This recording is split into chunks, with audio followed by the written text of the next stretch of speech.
सभी पूज्यपाल संत योगेश्वरों के श्री चरणों में मैं अपना आदेश समर्पित करता हूँ। आपको वंदन, आपका अभिनंदन करता हूँ। आज मुझे भी आप सबके मध्य में आप सबके विचारों का सुनने का सौभाग्य प्राप्त हुआ है और अपने मन के भाव भी आप सबके श्री चरणों में समर्पित करने का अवसर मुझे आप सभी ने प्रदान किया है। हम तो आप सभी आज्ञाकारी हैं।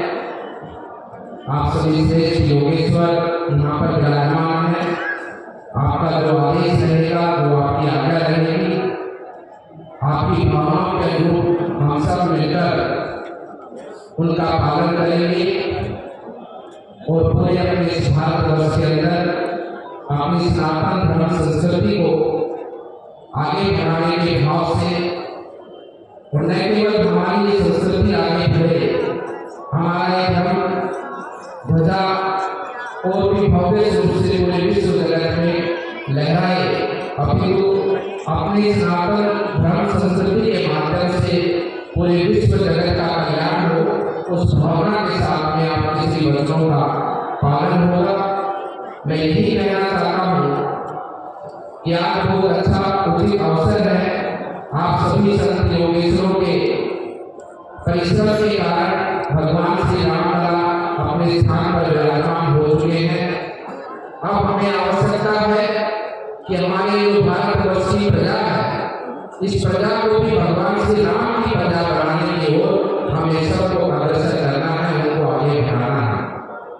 बाकी सब विषय भी आप सबके समूह हैं, जैसे कि मथुरा की बात है, हमारे काशी विश्वनाथ जी की बात है। इन सब विषयों को भी हम सबको मिलजुल कर आगे बढ़ाना है, ताकि आने वाले समय पर इस प्रकार से अयोध्या नगरी में भगवान श्री राम लला विराजमान हुए हैं। अब आने वाला अवतार काशी मथुरा वृंदावन का हो, ऐसा हम सब लोग स्वप्न देखते हैं और ऐसा हम सब लोग चाहते हैं। इस मंच के माध्यम से मैं यही निवेदन आपके श्री चरणों में करना चाहता हूँ कि आने वाले समय में जैसी परिस्थितियां पूरे विश्व जगत में बनी है, वैसे वो हमारी सनातन धर्म संस्कृति अजर अमर है।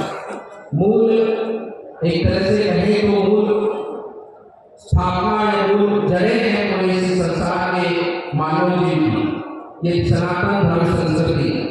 लेकिन इसके साथ साथ भी अनेकों समय पर भूतकाल के अंदर भी हमारी संस्कृति को निरस्त करने के लिए, को समाप्त करने के लिए अनेकों षड्यंत्र रचाए गए, संचालित किए गए।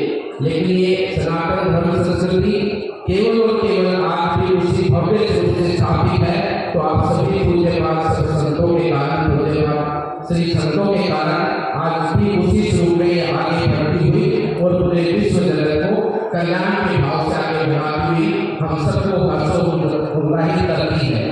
तो यही कहना चाहता हूँ कि जैसे कि हमारे देश के अंदर जो अलग अलग प्रकार के कानून हैं, लेकिन हम सब संतों को भी इस बात को विषय को आगे बढ़ाना चाहिए कि देश के अंदर जनसंख्या नियंत्रण कानून भी बने, जिसके कारण सबको समान रूप से अधिकार मिले और सबकी समान रूप से रक्षा सुरक्षा है। और आने वाले समय पर मैं एक चीज जो अपनी निजी विचार है, आप सभी संतों के श्री चरणों में रखना चाहता हूँ। गृहस्थ जीवन और संन्यास जीवन ये आदिकालीन जब से सृष्टि का निर्माण हुआ है तभी से संचालित होती आई है। लेकिन हमें सभी संतों को ये बहुत ही सामना करना पड़ता है। जब हम अपना कोई आधार कार्ड बनवाने जाते हैं, कोई पहचान पत्र बनवाने जाते हैं, तो वहाँ गुरु शब्द ना होकर वहाँ पिता का शब्द होता है। वैसे तो गुरु पिता के समान नहीं होता है, लेकिन कहीं ना कहीं ये गलत है। इसमें गुरु शब्द भी होना चाहिए ताकि हम अपने गुरुजन का नाम वहाँ पर लिख सकें और हमारे सभी संतों को उनका सम्मान भी प्राप्त हो सके। और अनेकों बातें हैं भारत में, दस समाज के लिए तो कानून बने हैं, लेकिन संत समाज के लिए कोई इस प्रकार का कानून नहीं है। हमारी जो व्यवस्थाएं संचालित हैं, आज कानून आया ट्रस्टों के गठन का, ट्रस्टों की गठन की प्रक्रिया बिल्कुल सही है, लेकिन हमारी परंपराएं तो आदिकाल से ही ट्रस्ट जिस प्रकार से संचालित होते हैं वैसे ही गुरु शिष्य परंपरा हमारी संचालित होती है, उसको भी मान्यता मिलनी चाहिए। आज कई स्थानों पर ऐसे विवाद अनावश्यक कारण उत्पन्न हो जाते हैं जहाँ पर संपत्ति का विवाद हो जाता है, मटके मेहनत की पद का विवाद हो जाता है, जिसके कारण हम सबको गृहस्थ समाज के सामने बहुत ही बड़ी समस्याओं का सामना करना पड़ता है। लोग भी जो गृहस्थ समाज के लोग हैं वो भी देखते हैं कि देखो संतों में भी ऐसे आपस में स्थान के लिए विवाद उत्पन्न हुआ है, उसको भी हमें देखना चाहिए।